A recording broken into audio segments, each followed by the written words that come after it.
सत्संग से जो हमें खुराक मिलती है ये हमारे जीवन को ऐसी एक मजबूती प्रदान करती है जो जिसको हम शारीरिक रूप में भी जो खुराक लेते हैं, एक तो वो खुराक होती है जो हमारे शरीर को तंदुरुस्ती प्रदान करती है, और एक वो भी खुराक ली जाती है जिसके सेवन से हमारे शरीर को कमज़ोरी भी मिलती है और नाना प्रकार के ऐसे रोग भी इस शरीर को लग जाते हैं। तो सत्संग में हमें वो खुराक मिलती है जो हमारे मन को मजबूती देती है, हमारे मन को सुंदरता प्रदान करती है। ऐसी संगति हमेशा से ही कल्याणकारी मानी गई है और ऐसों का संग ही एक वरदान माना गया है। और युगों युगों से संतों महात्माओं ने ऐसी संगत करने के लिए ये प्रेरणाएं दी हैं। तो आप भी इस सत्संग रूपी पहलू को जीवन में विशेषता देते हैं, इसीलिए अपने कदमों को इस तरफ बढ़ाते हैं जहाँ कहीं पर भी आवाज़ सुनाई देती है उस तरफ ही भक्तों के कदम बढ़ चलते हैं। और ऐसे धाम में जिसको सुख धाम कहा गया है, जहाँ हम जीवन की घड़ियाँ बिताते हैं और वही हमें महसूस होता है कि सबसे सुंदर घड़ियाँ, सुकून और चैन देने वाली, एक आनंद प्रदान करने वाली घड़ियाँ, और जो सत्संग से हमें सीखने को मिलता है, जब उसको साथ लेके जाते हैं फिर वो सुकून और चैन वाली घड़ियाँ भी और लंबी हो जाती हैं अगर उसको साथ लेके जाते हैं। और अगर साथ लेके नहीं जाते फिर वो आनंद की घड़ियाँ सीमित रह जाती हैं। इसीलिए महापुरुष संतजन एक जो सुनते हैं उसको कमाते हैं। एक सुनकर कमाई करने का मतलब कि केवल कान रस नहीं है। सुनकर कमाई करने का मतलब कि जो सुना है उसका इस्तेमाल किया गया है, उसको इन्वेस्ट किया गया है। यहाँ पर प्रेम प्यार का यहाँ पर जिक्र हो रहा है, जहाँ पर भक्ति का जिक्र कर रहे हैं महापुरुष कि वाकई ही ये भक्ति प्रेम पूर्वक की जाती है। जो भक्ति जिसको हम कह रहे हैं, प्रेम को एक तरफ रख कर भक्ति भक्ति रहती ही नहीं है। इसीलिए प्रेमा भक्ति का शब्द का इस्तेमाल जब हम करते हैं उसके पीछे भाव यही है कि एक प्रेम सहित की गई भक्ति, भाव सहित की गई भक्ति वही वास्तविकता में प्रवान होती है, उस भक्ति को ही महत्ता प्राप्त होती है। अगर प्रेम नहीं है तो फिर भक्ति भी भक्ति नहीं हो पाती है, वो भक्ति कहलाती भी नहीं है। इसलिए प्रेम भाव का होना ज़रूरी है, और प्रेम भाव का होना भी ज़रूरी केवल प्रेम के लिए, कोई किसी कामना के लिए नहीं। जैसे कहा है कि बेगर्ज जिना दी उल्फते वो नमाज दी कीमत नहीं मांगदे, कि जो बेगर्ज उल्फत यानी कि प्रीत, वो प्रेम, वो नमाज की कीमत नहीं मांगते हैं। यानी कि जो भक्ति की जाती है वो निष्काम भाव से की जाती है। प्रेम क्योंकि भक्ति का ऐसा महत्वपूर्ण अंग है तो प्रेम भी निष्काम भाव से किया जाता है। बेगर्ज जिना दी उल्फत है, वो नमाज दी कीमत नहीं मांगदे। कि वो नमाज की कीमत नहीं मांगते हैं, वो कोई सेवा किए हुए की कीमत नहीं मांगते हैं, वो कोई सत्संग किए हुए की कीमत संसारिक लिहाज से नहीं मांगते हैं, वो सुमिरन किए हुए की कीमत नहीं मांगते हैं। वहाँ पर केवल करना होता है, वहाँ पर केवल समर्पित किया जाता है, वहाँ पर केवल अपनी उस प्रीत को निभाया जाता है। वो कोई नमाज की कीमत नहीं मांगी जाती है। गर्ज दियाँ बुनियादां ते जो टिके आए वो प्यार नहीं। जो गरज की बुनियादों के ऊपर टिका हुआ है वो प्यार रूपी सुंदर महल इमारत हरगिज़ नहीं है, क्योंकि वो एक गर्ज के ऊपर टिका हुआ है। तो इसलिए प्रेम भक्ति, ये केवल और केवल प्रेम प्रेम के लिए, भक्ति भक्ति के लिए। जिस प्रकार से हम महापुरुषों के वचन सुनते हैं कि भक्ति में बेकल शर्तें हैं वर्जित, भक्ति है कर देना खुद को समर्पित, कि इस प्रकार से एक शर्त नहीं होती है, कोई प्री कंडीशन नहीं होती हैं। ये तमाम महापुरुषों की वाणी में जब भक्ति की परिभाषाएं या भक्ति के मायने या भक्ति का स्वरूप हम किसी भी धर्म ग्रंथ से पढ़ लें तो हमें यही परिभाषा मिलेगी कि यहाँ पर शर्तें नहीं हैं। वही बात के बेगर्ज जिनादी उल्फत है, कि कोई गर्ज नहीं है, कोई शर्त नहीं है, केवल इस प्रीत को निभाया जाता है, केवल अपने आप को समर्पित किया जाता है। भक्ति केवल प्राप्तियां होने के कारण है, और अगर प्राप्तियां नहीं है तो भक्ति भी नहीं है, प्रेम भी नहीं है। तो इस प्रकार से कहने का भाव यही है कि भक्त महापुरुष संत जनों की भक्ति ये संसार के तरह नहीं है। विशेष भक्त उसी को माना गया है जो इस निराकार दातार को कदम कदम के ऊपर विशेषता देते हैं, जो धन निरंकार के शब्द का केवल इस्तेमाल नहीं करते, जो कदम कदम श्वास श्वास के ऊपर इस निराकार को धनता देते हैं, जो इस संसार को धनता नहीं देते, इस निराकार के तुल्य, जो संसारिक सिलसिलों को भक्ति के तुल्य विशेषता नहीं देते हैं। तो इस प्रकार से ये संत महात्मा ये निरंतर इस प्रकार से अपने जीवन की यात्रा को तय करते हैं और प्रार्थना भी यही करते हैं कि दातार ऐसी कृपा करो कि ऐसी जो खुराक हमें मिलती है, जो हमें मनों को मजबूती देते हैं, जो कहीं पर लड़खड़ाते हैं कदम इन संसार की हवाओं को के असर को ग्रहण करके, तो ऐसी दातार कृपा करो कि ये कदम लड़खड़ाएं नहीं, ये डगमगाएं नहीं, हमेशा ही अडोल अवस्था में रहकर हम इन कदमों को आगे से आगे ले जाते चले जाएं। परिस्थितियां तो करवटें बदलती रहती हैं, जैसे वो अंग्रेज़ी में भी कहावत है, you cannot direct the winds, you cannot change the direction of the winds, but you can adjust your sails. हवाओं का रुख हम कहाँ बदल सकते हैं,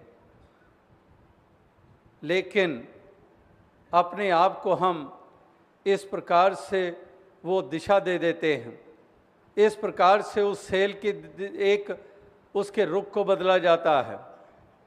कहने का भाव क्या है कि इस प्रकार से वो मजबूती ये प्राप्त होती है, और ये जो संसार में विचरण करते हुए, ये तमाम परिस्थितियों में से गुजरते हुए, इसीलिए जो एक कर्म भूमि जिसको हम कहते हैं कि कर्म के क्षेत्र में रहकर इस प्रकार से अपने कर्तव्यों का पालन किए चले जाना, एक भक्ति जिसको हम कह रहे हैं, ये भागने का नाम नहीं है, ये जागने का नाम है।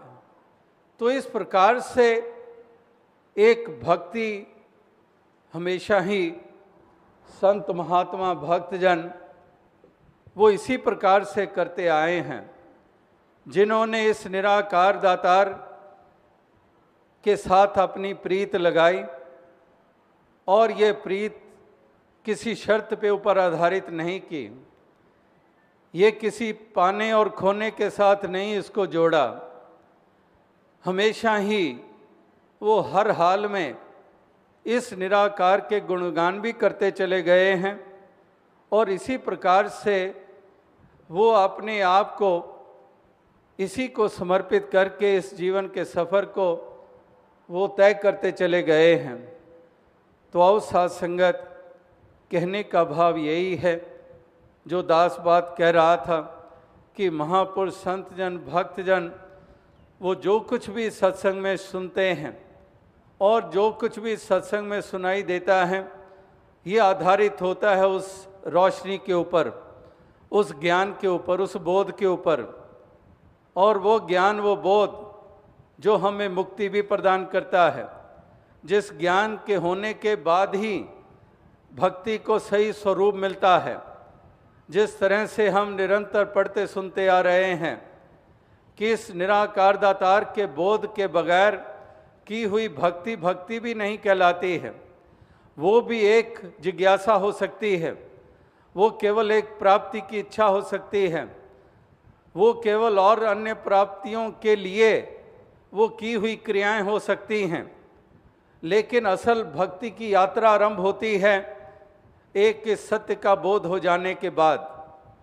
तो इसलिए सत्संग में हमें ये भी सुनने को मिलता है कि वाकई ये उजाला हमारे जीवन में आया। तो यहाँ पर जहाँ ब्रह्म ज्ञानियों का एक ऐसा स्वरूप होता है, एक ब्रह्म ज्ञानियों की संगति जिसको हम कहते हैं, ये वास्तविकता में उस ज्ञान रूपी रोशनी के ऊपर आधारित होती है। एक इस रोशनी को समक्ष रखकर, इस ज्ञान को समक्ष रखकर ही कहा सुना जाता है। कहने वाले भी इस ज्ञान को समक्ष रख कर कह रहे हैं, और सुनने वाले भी, जिनको खुद को भी यही बोध है, वो भी इस ज्ञान रूपी कसौटी को सामने रखकर, ये ज्ञान रूपी ज्योत को सामने रखकर ही सुन रहे हैं। ये कहना और सुनना, ये मनन दोनों तरफ हो रहा है। और इस प्रकार से अगर भक्ति की भी बात कर रहे हैं तो उसमें भी फिर एक ज्ञान को समक्ष रखा जाता है। एक केवल अंधेरे में तीर नहीं चलाए जा रहे हैं, एक ज्ञान को समक्ष रखकर ये सब कुछ कहा सुना जा रहा है। अगर सिफ्त की जा रही है तो वो ज्ञान मिला है, तो उस ज्ञान के आधारित ये सिर्फ शलाघा की जा रही है। इस परमात्मा ईश्वर निराकार के गुणगान किए जा रहे हैं। इसी प्रकार से ये ज्ञान ज्योत जगी है, इसलिए गुरसिक के प्रति आदर सत्कार का भाव मन में बन रहा है। ये ज्ञान की ज्योत जगी हुई है, इसलिए एक समर्पण भाव ये प्रबल हो रहा है। तो इस तरह से कहने का भाव यही है कि भक्त महापुरुष संत जन वो लगातार इसी प्रकार से अपने आप को ढालते चले जाते हैं। इस सांचे में, ज्ञान के सांचे में, गुरमत के सांचे में, एक भक्ति के सांचे में, ये इस प्रकार से अपने आप को ढालते चले जाते हैं। और इन सांचों में जब जीवन ढल जाता है तो एक सुंदर स्वरूप बनता है, क्योंकि सांचा इतना सुंदर है, सांचा इतना मजबूत है कि इस सांचे में जो कुछ भी ढलेगा वो सुंदरता को स्वरूप बनेगा।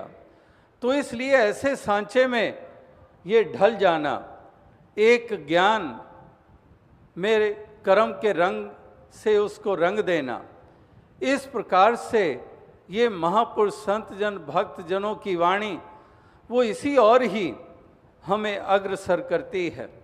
ये नहीं है कि केवल इशारा कर दिया है, बाकी अपने आप सोचते रहो। नहीं, ये तो केवल साधन बनते हैं, ये रास्ता बताते हैं कि किस स्थिति में अपने आप को तुम पेश करो। कैसी स्थिति है, उस स्थिति में कैसे पेश आओ। ये स्थिति है तो उस स्थिति में कैसे अपने आप को मजबूत रखो। ये कैसी स्थिति है, इस स्थिति में कहीं भ्रम में ना आ जाना। ऐसी स्थिति जहाँ पर जाने बूझे भी कोई कारण बन सकते हैं तुम्हारे कदमों को लड़खड़ाने के लिए, ये नहीं कि कोई स्ट्रेंजर आएगा, ये कोई अजनबी इंसान आएगा तुम्हें भ्रम में डालने के लिए, जाना बूझा भी पेश हो जाएगा, वो भी कोई ऐसी बात कह देगा, वो भी कोई ऐसी बात कर देगा, वो काफ़ी होगी हमें भ्रम में डालने के लिए, वो काफ़ी होगी हमारे कदमों को लड़खड़ाने के लिए, वो काफ़ी होगी हमें एक अपनी प्रीत को बीच में ही छोड़ने के लिए। तो इस प्रकार से भ्रम में डालने वाले ये केवल दूर बसते हुए नहीं, केवल अनजान ही नहीं, केवल अजनबी ही नहीं, ये तो हमारे करीब भी कोई ऐसी, इसीलिए जो माया का शब्द इस्तेमाल किया जाता है कि ये माया भी इस प्रकार से केवल एक सामानों को नहीं कहते, माया केवल सोने चांदी हीरे जवाहरात को नहीं कहते, माया केवल महल माड़ियों को नहीं कहते, माया केवल सुंदर जिस्मों को नहीं कहते। हर वो चीज़ और हर वो कारण जो हमें इस सत्य से और सत्संग से और गुरु से दूर ले जाए, वो माया हुआ करती है। हर वो चीज़ और हर वो कारण, केवल चीज़ नहीं, अक्सर माया हम चीज़ों को कहते हैं, नहीं, हर वो चीज़ और हर वो कारण। तो चीज़ें हैं और कारण तो अनेकों रूपों में हमारे सामने आ जाते हैं, जिसके कारण हम सत्य के मार्ग से दूर जा सकते हैं, हम अपने विश्वासों को खो सकते हैं, हम सत्संग से दूर हो सकते हैं, हम गुरु के ऊपर भी शंके कर सकते हैं। तो इस प्रकार से हर वो चीज़ और हर वो कारण जो हमें गुरु साथ संगत निराकार से दूर ले जाए, वो माया हुआ करती है। तो इसलिए इस माया के असर में ना आना, माया जेड़ी रंग बिरंगी तेरा जी परचांदी है, पक्की गल समझ ले मेरी ये आंदी ते जांदी है। तो इस प्रकार से ये माया नाना प्रकार के जो रूप धारण करके सामने आती है, तो इससे खबरदार रहने के लिए तमाम धर्म ग्रंथ कहते आ रहे हैं, तमाम वेद शास्त्र कहते चले आ रहे हैं। यहाँ तो महापुरुष भक्तजन संतजन ये किस कदर सर आँखों पे उठाते हैं, ये कितनी स्तुति करते हैं, कितनी शलाघा करते हैं, लेकिन अगर वो शलाघा जो कर रहे हैं उनकी भी कदर हम खो दें तो फिर हम कहाँ पर खड़े रहेंगे। जो हमारी स्तुति कर रहे हैं बगैर की सोच समझ के हमारी सिफ्त किए चले जा रहे हैं और हम उनके साथ ही बदसलूकी करते चले जाएं, हम उनके साथ ही विपरीत भाव से पेश आते चले जाएं, तो फिर हम समझ सकते हैं कि हमारी कितनी कीमत है, हम कहाँ पर खड़े हैं। तो इसलिए ना सिफत का असर, ना कोई निंदा का असर, कि ये निंदा बखीली का भी असर नहीं। एक इस प्रकार से ना वाणी को निंदा में लगाना और ना ही निंदा का असर ग्रहण करना। जे लोग सलाहें ता तेरी उपमा, जे निंदेता छोड़ ना जाए। कि अगर लोग शलाघा करते हैं, उपमा करते हैं, महिमा गाते हैं तो तेरी वड्याई, और अगर किसी ने एक अपयश का कोई शब्द भी इस्तेमाल कर दिया या विपरीत शब्द का इस्तेमाल कर दिया तो इस कारण भी तेरे से दूर ना हो जाएं। यानी कि दोनों लिहाज, कि जो नर दुख में दुख नहीं माने, सुख स्नेह और पहने ही जाके कंचन माटी माने। और आगे चलकर यही कहा है कि ना ही मान अपमाना, ना निंदा ना स्तुति, ना मान ना अपमाना। तो इस हर्क शोक से रहे न्यारा, कि हर्क और शोक से न्यारा। तो इस प्रकार से यानी कि किसी चीज़ का भी वो असर नहीं ग्रहण करता। कि एक वो ढंग है चलने का कि हम आसमान की तरफ देखकर चल रहे हैं, आसमान की तरफ देखकर चलेंगे, फिर इसका मतलब क्या कि सामने से हमारी दृष्टि हट जाएगी। सामने से दृष्टि हट गई तो हम चल रहे हैं, आगे क्या है पता नहीं, किसी चीज़ से टकराएंगे, कहीं पर ठोकर खाएंगे। अब दूसरी स्थिति देखें कि आसमान की तरफ अब नहीं देख रहे हैं, हम नीचे की तरफ देख के चलना शुरू कर दें, अपने पैरों की तरफ, ज़मीन की तरफ, ठीक अपने पाँव की तरफ नज़र लगा कर चलना शुरू कर दें, फिर क्या होगा? फिर भी वही स्थिति, फिर भी हम सामने कुछ नहीं देख रहे हैं। पहले आसमान की तरफ देख रहे थे तो सामने कुछ नज़र नहीं आ रहा था। अब दूसरी एक्सट्रीम है, अब दूसरी एक्सट्रीम ये है कि हम बिल्कुल नीचे की तरफ देख रहे हैं, अब सामने से दृष्टि हट गई है, सामने कुछ नज़र नहीं दे रहा आ रहा है। अब फिर ठोकर, फिर सामने क्या है नज़र नहीं आ रहा है। तो फिर सही दृष्टि क्या है? सही दृष्टि है सामने। कभी आप देखें, सामने जब आप देखते हैं आपको आसमान भी नज़र आता है, आपको धरती भी नज़र आती है, आपको सामने जो कुछ है वो भी नज़र आता है, तीनों तरफ निगाह हो जाती है। जब सीधा सामने देखते हैं तो ये एक्सट्रीम नहीं है। जो पहले दो प्रकार की एक्सट्रीम्स, अक्सर एक्सट्रीम्स में हम जीते हैं, या फिर हम बिल्कुल आगे बेंड होके चलते हैं, या फिर पूरी बैकवर्ड्स बेंड होके चलते हैं। एक सही अपने शरीर का पोस्चर करके जब हम चलते हैं, वही एक कंफर्टेबल चाल होती है जीवन की। तो कहने का भाव क्या है कि एक्सट्रीम्स में नहीं भक्त जीता है। वही बात कि जो नर दुख में दुख नहीं माने, सुख स्नेह और पहने जाके कंचन माटी माने, वो एक्सट्रीम्स में नहीं जीता है।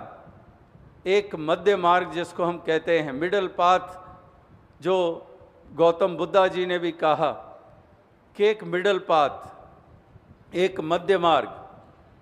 कहीं पर भी हम एक्सट्रीम करते हैं। अगर हम कोई सितार या गिटार बजाएं तो एक जिसकी वो तारें होती हैं वो बिल्कुल कसी हुई हों तब भी सही आवाज़ नहीं आती, और हमारी उंगलियों के ऊपर भी पीड़ा होती है। और उसका दूसरा सिनेरियो कि उन तारों को बिल्कुल ढीला कर दें, एक दूसरी एक्सट्रीम में चले जाएं, तो वहाँ पर भी बिल्कुल वो यंत्र बेसुरा हो जाएगा, और उस हालत में भी हमारी उंगलियों को पीड़ा होगी। बिल्कुल ढीली तारों को भी अगर हिलाकर देखें उंगली के साथ उस इंस्ट्रूमेंट, म्यूज़िकल इंस्ट्रूमेंट की, तब भी वो आपकी उंगली को ज़ख्मी कर सकता है। इसी प्रकार से घोड़े की लगाम का भी उतना ही खिंचाव है कि ना बिल्कुल स्टैंड स्टिल हो जाए, बिल्कुल रुक जाए, और ना ही बेकाबू हो जाए। इतना कुछ काबू उसके ऊपर रखा जाता है, उतनी कुछ ढील, उतना कुछ कसा हुआ वो लगाम के ऊपर हाथ होता है। तो कहने का भाव क्या है? कहने का तात्पर्य यही है कि इस प्रकार से भक्त महापुरुष संत जन ये हमेशा ही ये जो कुछ भी लिखा कहा गया है आज तक वेदों, शास्त्रों, धर्म ग्रंथों में और नित्य प्रति जो सत्संग में सुनते हैं, वो सब हमारे मन को वो अवस्था प्रदान करने के लिए ही है कि अगर हमारे मन को वो अवस्था प्राप्त हो गई तो इस मन को सहजता मिल जाएगी, इस मन में प्रेम भाव भरपूर हो जाएगा, और हम सही मायनों में, जहाँ से दास ने बात आरंभ की थी कि एक सही मायनों में भक्ति कर पाएंगे, जो निष्काम भाव की होगी, जो प्रेम भाव की होगी, जो हमारी भक्ति शर्तों के ऊपर आधारित नहीं होगी, हमारा प्रेम किसी गरज के कारण नहीं होगा, और इस प्रकार से समर्पण भाव से युक्त होकर इस निराकार के ऊपर अकीदा विश्वास परिपक्व रखते हुए हम सहज चाल जीवन की चलती चले जाएंगे, और किसी भी अति की तरफ ना जाकर हम इस प्रकार से इस निराकार के होकर इसके गुणगान करते चले जाएंगे, और इस प्रकार से ये जीवन को आनंदमय बनाएंगे। केवल कुछ घड़ियों को ही नहीं, हर पल को हम आनंदमय बनाएंगे, और इसलिए घड़ी घड़ी, पल पल, छिन छिन इस निराकार का एहसास, इसके साथ जुड़े रहना, जिसको हम सुमिरन कह रहे हैं, इसलिए ये सत्संग को भी विशेषता देते हैं, और इस निराकार का सुमिरन भी उठते बैठते करते हैं, इसको कभी भी भुलाते नहीं हैं, और ये मन रूपी आँखें इससे हटाते नहीं हैं। हमेशा ये मन रूपी आँखें इसी और रहती हैं, यानी कि इसका एहसास ये हमेशा बनाए रखते हैं।